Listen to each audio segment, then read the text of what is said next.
up, guys? It's your girl Books with Bonnie, and I am back with another effing video. What's poppin'? What's going on, sis? How you doing? What's up?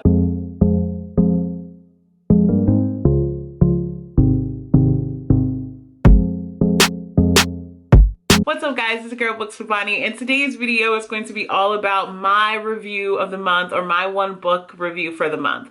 Now, a lot of people don't really like reviews. They don't like spoilers, but I, for one, love and enjoy them. I'm not gonna lie. A good review will convince me to either finish a book or maybe not. I promise. I do this just to give myself something to go back to, especially considering the fact that I do a lot of rereads. If I love a book, or if I was struggling with a book, I most likely go back to see where were my first intentions and mindset and how that's changed the second or third time around. So this book that I'm choosing this month is actually very, very similar in that synopsis there. So the book we're going to be talking about is Ninth House by Leigh Bardugo. Now, I just found out that the second book is already out, and I Googled like a crazy person the cover, and it makes me nervous. I'm not gonna lie, it makes me nervous. And it's very interesting because I love, or finding that I love, let's say that. I am finding out that I love dark academic settings. I love that. And for me, I'm obsessed with magic. This is no guess or surprise to anybody. I love magic systems. I love everything about magic. And it's very interesting because this one was located and set at one of the most prestigious schools in the United States. So what I'm going to do, before I get too far in the details of my feedback, I wanted to actually start off with the synopsis. And how I actually ended up picking up this book was just reading the first paragraph of the synopsis. So I'm going to give you guys a similar experience. Don't get mad, just be glad. So starting off, Galaxy is the most unlikely member of Yale freshman's class.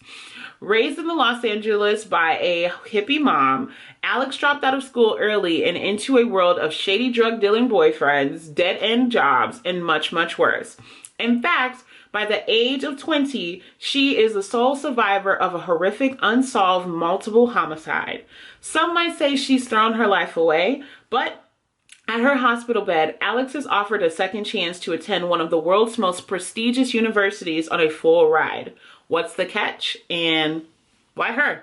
That is how I was introduced to the book, and you already know. You should know if you don't. I have attempted to read this book two times. This was the third time, and I got through it. I finished it, got it.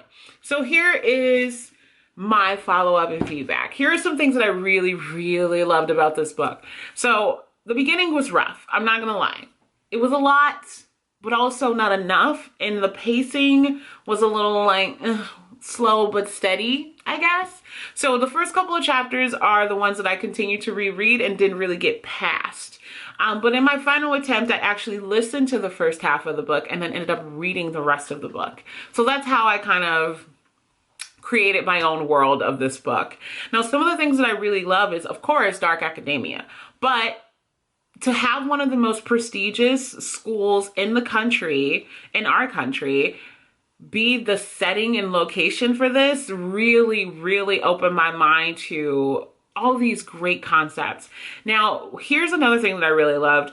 It was really interesting to see how the school was so divided. And a lot of people make reference to other stories, of course. Okay, you got all these magic systems, you have all these things taking place, and how do you structure those things, right?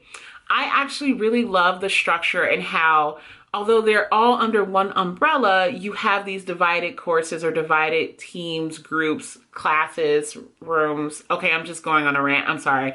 I love how you kind of play into the classism of being in a prestigious space and not feeling like you're accepted or not feeling like you should be there, and how other people kind of see Yale as like the best of the best, so they have these high expectations for you. And our main character is really self-conscious about that. She's like, I know I don't fit in, I know I don't do all these things that they expect someone who is at Yale to be able to do, but I'm here. I'm going to take advantage of what I got. Now, there are a bunch of things that I don't want to really necessarily talk about in this review because they are all spoilers. But when I say there is some crazy events that took place that had my mouth open, I was so baffled and excited for it. I loved her writing style, of course. And in this case, I hated that it started early, but I mean, words. I hated that she, as a writer, wanted to give a lot of details early on. I feel like that may or may not have been the reason why I struggled so much. I feel like it was just a little bit, but then a lot, and then a little bit, and then a lot, and then nothing's happening, and then everything is happening all at one time. So with the book, I was definitely like, okay, I'm lost. How does this work? I do like the sense of realism with all of the magical things that are happening. I call it magical, but it's really dark academic things or words. Now I can't say the word. I really like how the story itself was multiple people's story kind of dig into the same concept and kind of the leeriness that is this prestigious college, right? So I love that it also had like this fall aspect. I don't know why, but I always thought of the scenes that we were setting. I was always thinking of like fog, and it talks about like how everyone from the school dresses and how you kind of represent how you look and how you carry yourself. And I just, I was so induced in that. I don't know why. Maybe that's just me. Some of the things that I struggled with this book was definitely the first couple of chapters. I'm not gonna lie. Once you get past those, I think the book kind of sets you up really well. I just think it takes a very long time to get there. I think I was on like chapter 5, still like, come on, come on. Are we there yet? Are we there yet? Come on. So it's a lot of information in the beginning, but it's not overly complicated, which is probably why I was like, well, what's taking so long? You could have said that, sis, like, hurry up. But then again, I am an Aries and I'm impatient, so we know how that goes. Last but not least, I think I didn't like the fact it definitely talks about some things that I personally think would be content warnings. I'm just gonna let you guys know. There's some things that you may wanna do some research on before reading, because I didn't know some of these incidents in the book. It talks about death, it talks about rape, it talks about public humiliation. So it's some things that some may find to be a little bit harder to read. I personally read through it okay. I just wasn't expecting it in the book. So it was kind of a shock, but not enough to make me stop reading. So just a heads up on that. Outside of that, overall, I gave this book a 3.5, and I mean that in a good way. It was really great once I got to the middle and things were like, let's go, let's go, let's go. Like, it was so good. Overall, I did give it a 3.5, and I personally really enjoyed it. Do I think I would be reading the second book? Now, that is a really good question, and honestly, I'm not sure. The cover kind of freaks me out, and y'all know I'm scared of everything. So that is my review for this month. Thank you guys so much for watching this video. Make sure you comment down below, what is the book that you're currently reading? And if you had to rank it where you are right now, what would you rank that book? Make sure you guys like, subscribe, comment down below, do the thing. It's your girl, Books with Bonnie, and I'm out.